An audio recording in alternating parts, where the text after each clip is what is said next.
guys, this is Grant Evans, your favorite Utah realtor. Today I'm here again with John Harrison from Guarantee Rate Affinity. We're here at the closing table today. We're going to be talking about bank statement loans.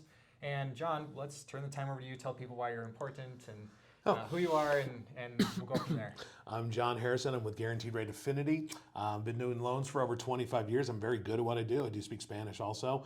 And I enjoy helping people get home ownership. I really do enjoy that. I enjoy working with my realtors to help people have the American dream and then to build upon having their own home, getting into that second home, getting into investment properties, helping them build the dream of being able to retire without being dependent upon our government. Great. And then how long have you been in business? 25 plus years now. 25 plus. It's gotten so long. Yes. You just forgot to keep track. Yes. It goes forever, I guess. Nice. Well, let's jump right into it. Tell us just essentially why a bank statement loan and what it is. Yeah, so basically we've got some other products out there we've talked about in the past, a couple of them. The bank statement loan is a great program. You can do personal bank statements for 12 or 24 months. You can do business bank statements for 12 or 24 months, and they will look at the deposits. They're going to look at any anomalies where if you have like 50,000 one month and you've always had 20, they're obviously going to look at why that happened. But sounds like a realtor's. Yeah, so I mean, it's just an explanation thing. But for most cases, especially like on business bank statements, they're going to take 50% of your deposits and say that is your income. And on personal, most of the time they will give you 75% of those deposits and say that is your income. So I have one right now. He's buying a home down in St. George. He makes good deposits, but his tax returns, he shows less than six figures. But he's bringing into the company, from deposits, we were somewhere in the vicinity of $1.8 million in deposits. Obviously, he's buying supplies, paying for supplies and things like that, but we turn it all in, the bank comes back, and they give us what they say. And, he went from on tax returns, I bet you he makes maybe $7,000 on tax returns, but on this bank statement loan, they put him at $64,000 a month. So all of a sudden now he qualified for what he wanted to buy, which is, $1 million plus home. Yeah, no, that's great, especially for people like definitely self-employed contractors, especially where they've got big jobs every now and then, but then they write off everything so we don't have to pay taxes. This is a great alternative. Now, it sounds too good to be true. What's the catch with it? There's really no catch with it. You've got to have 10% down minimum. Most of them are 90%. If you're doing second homes, they require 20% down at the moment. And then investments are going to require at least 25% down. So you do have to have some money and some skin into the game. The rate is usually about 1% higher than your standard rates. I just quoted one out this week. For 7.875 with fees, and if you wanted to get rid of the fees, then they'd raise the rate. I think it was 8.75, and they didn't have any origination fees for this program. But we use it a lot for realtors, loan officers, people who write off a lot of their stuff. So my self-employed borrowers really like this program because even though it's a little higher payment, it allows them to get into properties that they normally wouldn't be able to just using their tax returns. Can summer salesmen, pest control, solar salesmen, people do this? Yes, they can. They just have to show what their job is, show why the deposits might be more in the spring, summertime versus the winter time.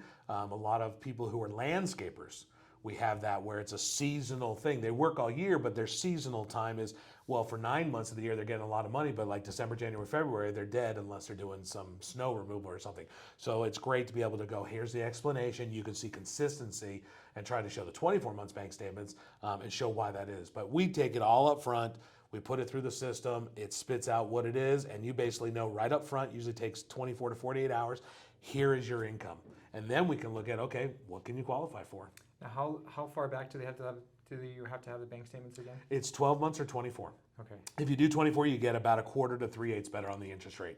But it just depends. For some people, we had one client, we had 24, but when we looked at it, his last 12 were so much better. We took the last 12, and he's like, I don't care if it's a little higher rate because it showed so much more income, he could afford to buy something that he really wanted to buy. Now, would anybody with a W-2 income want to do this, or would you recommend the traditional conventional? If you can go conventional, always that's going to be the way to go. But for some people, W-2, they still have side jobs. Like you could have a W-2 employee making 75 grand, and they got a side job where they're writing off more than they make, and all of a sudden you just cut into their $75,000 job, and now they've reduced what they make, and it's great for taxes, but now they don't qualify. So you could do the other, showing the personal, you got your normal paychecks going in, plus your side job money coming in before you write it off, and all of a sudden you qualify using all that income. Now, with some, this reminds me of like, let's take an NBA player, LeBron James, who's got a lot of businesses involved. Now, granted, he makes so much money, he would probably pay cash for most of his Yeah. properties. But let's say you have like NBA draft just happened a little bit ago, and you've got these rookies that are coming in at $2 million a year or something like that, and then they're taking that money and investing it into other companies. Would they use something like a bank statement loan, you think, to get into a They nice could, as property? long as we can show consistency of what they're putting into it. So I have one right now that I'm doing that the guy gets $100,000 a month income into his one business. Well, then he spreads that money out to 3 other companies. But we're just doing the bank statement loan on that one business up front where the most money comes in because it makes the best bang for his dollar. And it's a guaranteed contract. That's a great option. Yeah, and we gave him, basically he got almost $50,000 a month as income. Yeah. No, I think that's a great option. Would you recommend doing something like this for, you said there could be a second home, but would you use that for a second home, or would you do something closer to like a DSCR loan? You know, for a second home, if I can qualify, I would do it honestly as a second home. It's 20% down versus 25. Right.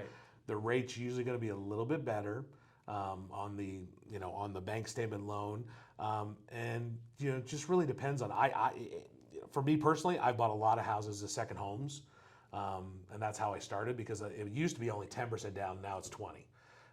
But it really just depends on looking at the rate. What is the difference in the rate versus that extra 5% too? Because that could be substantial. If you're buying $1 million property and it's $50,000 more down, it might make more sense to do the bank statement loan if you can do it. I mean, obviously that's going to be a little better deal. Is there a credit limit to the On bank statement loans, Yeah, credit most score? of them, I think the last one, I think they said the max was 3 million. So Okay, once but I again, mean, you're the able to credit- go. The credit score. They actually have credit scores, I think, down to 660 on one of my wow. programs. So, they like to see a 700 credit score or better. Obviously, you're going to get a better deal. But I do believe that I have one that goes down to 660. Okay. And then you said 3 million's the max. Yeah, so budget for far, it. what we've got around right now. Now, if something's that much, like we just talked about DSCR in our last episode, would that be like a jumbo loan, or is there a conforming loan that we have to follow? It's still considered a jumbo. And they'll go over the loan amounts of a regular jumbo loan, which here in Utah are 736,000 or so. They'll do a jumbo. For them, it really doesn't matter. They're requiring so much down anyway. So they're gonna maybe be a little higher rate. If you get over 2 million, they might require some more money down. They might increase it from 20%, 25%. It's really gonna depend on that credit score. But that's something, like I said, right up front when you apply to do a loan, you'll know up front, hey, here's where it is. If my loan's going to be, my purchase price is $1 million or $2 million, whatever it is, we can sit there and go through and say, okay, here's where it sits on the table. Here's how much you need down for each one of these limits as far as price. Here's where the interest rates are. Here's where the payment is. You may need to make sure of what you're comfortable with. Okay. So you probably already mentioned this, and I'm sorry to repeat if you have to. Okay. The difference between a DSCR and a bank statement, what would entice a buyer to go one versus the other? Well, like I said, DSCR loan is simpler, but you do need more money down, and the rate is typically a little bit higher than a bank statement But you loan. don't need bank statements for DSCR, which is No, nice. you just need you need the bank statement showing the money is in the bank for 31 days seasoned. So if you get a HELOC out on a DSCR, we should. You don't even need the seasoning for that. You don't need that. Because but for a we're bank gonna show statement, the- You do. Yes, because, well, if you're getting the money out of your HELOC, it's still going to be 31 days. We just need to show where the money's coming from and show what the payment's going to be and put it into the debt ratio for any Okay. money you're borrowing. They just don't want you to borrow money they don't know about. Yeah, definitely. Yep. Okay. So it's just another avenue for investors to look at, and we can run it both ways. But like I said, most of the time, if you can go bank statement, it's going to be a better interest rate, less money out of pocket. It's just a better loan. But if you can't make that work, then obviously the DSCR loan is simpler, a little higher rate, a little more down. But for some people, it's worth not having to deal with all the other hoopla. I think out of the two, DSCR is investment only. But with bank statement, you can buy a primary home. Yep. I think this is a great opportunity for people who are self-employed individuals who make a lot of money, but their taxes say they don't make a lot of money. Yeah. And so being able to do that, I think, is a great opportunity. I've got a friend right now that I wish he would do a bank statement loan. Now, tell me if this is right. The bank statement loan, they do need reserves in the bank in order to. Well, they fund need it, the is down that right? payment. Right, they need Normally the a down payment, and in most cases, they only need 2 months payments if it's owner occupied. Okay, 2 but months there's in no reserves. reserves with a bank statement loan. 2 months reserves typically for an owner occupied. If it's going to be a second home, they like to see 6. Okay. And they'll want to see 6 on the investment property you're buying, and they'll want to see at least 2 on the house you're leaving. that you're on your own occupied property. So, a total of 8 months in reserves. Okay, Yep. gotcha. Is that a GRA No. funded loan? Nope, these are also loans. I do have some internal ones that we broker. Well, we do internally, and then we have some we broker. So it really always comes down to if it's something we can do internally, it's always going to be cheaper, less fees. But I've got those alternatives so that if you don't quite meet all their criteria, or they look at things a little bit differently, then we can at least get you with somebody that can get the loan done, even if it costs a little bit more. But at least you can get the property. Okay, Yeah. sounds good. Well, that's all the questions that I have. I do have a question about the market, unless there's something about bank statement loans you want to go over. No, just like I said, once again, it's just call us, get pre-qualified. We can help people in any state. Grant has access to everybody in all the states too to refer you to realtors that are worthy of working with.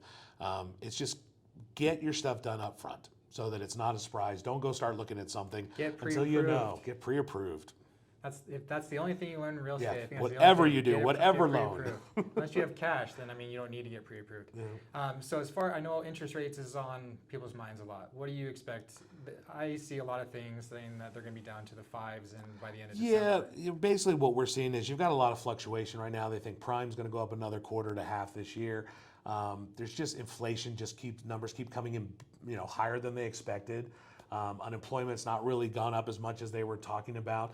The reality, though, is we do believe that we're going to start seeing rates drop back down. We think hopefully mid-5s, high-5s over the next couple months. Next year being an election year is usually the best year every 4 years where you get decent rates. So we could be back down into the high 4s again.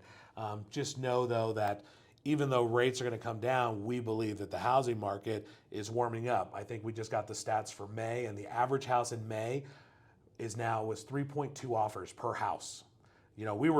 We were begging people to buy in January, February, March. May, now we have 3.2, offers per house. Well, that starts changing it from a seller's world to from a seller's world to a buyer's world. And we're not seeing as many concessions now. I mean, we'll still see some, but we're not seeing as many. And we're expecting, as we always say, is marry the house, date the rate. The houses are going to go up. Values are going to continue to turn around now. Builders are starting to price things back up. They're not giving all the discounts and things they were doing because people are starting to look more. And as rates get better, more and more people are going to qualify, and you're going to see houses going back up. And we're going to be in the mess we were last year, where people were paying 20, 30, 100,000 over asking and bidding with 30 plus offers. We've even seen some great houses with more than 20 offers again. So just know, if you find the right house, buy it. We'll always be able to refinance you. Yeah, no doubt, but you need to be careful who you're dating too, right? Yes. Not just dating anybody's going to be okay. You got to make sure you're okay with the rate. You always double check with me and John or whoever your realtor is in your other state to make sure you're okay with that payment. Yeah, make sure you're up with the payment, and then, like I said, it should only get better from there. Yeah. I think even if it gets down to about 5.5, you can expect the floodgates to open from there. Oh, yeah. So many people I know that are waiting. I'm waiting for rates to get better. I'm waiting for rates to get better. As soon as they get better, they're going to rush out and say, oh my gosh, it's affordable now. And then we're back in 2020 and 2021. Yeah. Multiple offers, 5+ offers on each home, Yeah, depending on the price range. And we're going to come back to you guys in another episode. We've got a whole bunch of grants that are out there now. There's still a lot of 100% financing and some new grants coming out here, especially here in Utah, that people are going to have available to them. So, stay tuned to listen to that stuff. Love it. John, how can people reach out to you?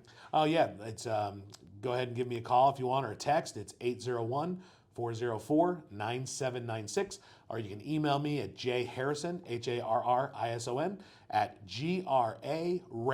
grarate.com. And I usually get back to you within 24 hours. And remember to email or call us first before you do anything else. We know realtors and lenders across the country that can help everybody. My phone number is 385-685-8205. And then you can also email me at grant.evans@cbrealty.com. We've also left it in the description below, so you don't have to figure out how to spell those words. So thanks for watching, John. Thanks for coming. Hey, thanks, guys.